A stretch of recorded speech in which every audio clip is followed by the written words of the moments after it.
Let's pause for a moment and look beyond the GPUs, because the real constraint in the AI boom may lie somewhere else entirely.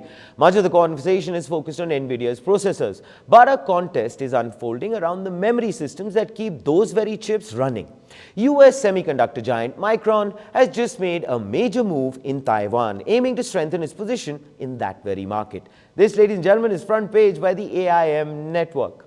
Micron has officially taken over a massive site in Miaoli County from PSMC to build its next-generation chip plant. This site encompasses 300,000 square feet of high-tech cleanroom space dedicated to one thing and one thing only: high-bandwidth memory.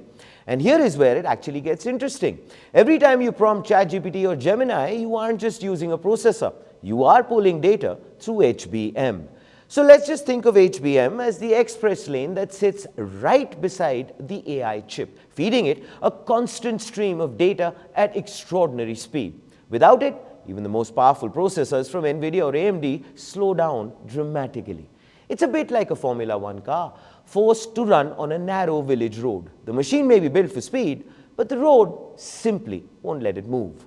And this is very crucial because the supply chain is currently suffocating under AI demand.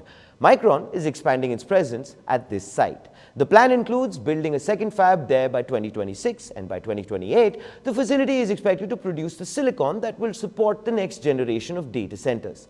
But then the question is, why only Taiwan?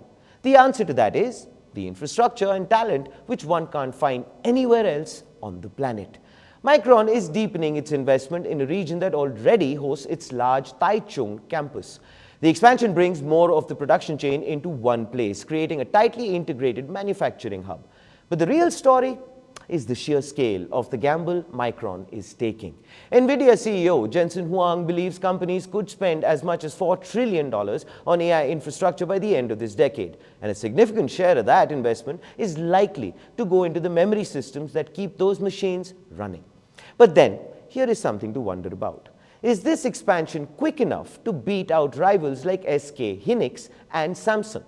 The conversation around AI is starting to, of course, change. For a long time, the spotlight was on the brains, the models and the chips, if you will, that run them. But another piece of the puzzle is becoming just as important: how quickly all of that data can actually move. And that means the next decade may not be shaped only by software engineers in the Silicon Valley.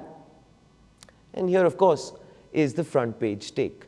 Much of that future will depend on the companies running the manufacturing lines, the hardware being built inside clean rooms in places like Taiwan. Memory is, of course, becoming one of the most decisive pieces in this story. And we may be entering a period where the companies that supply it hold enormous influence. Which, of course, brings us to the bigger question: who will end up powering the next generation of massive AI models?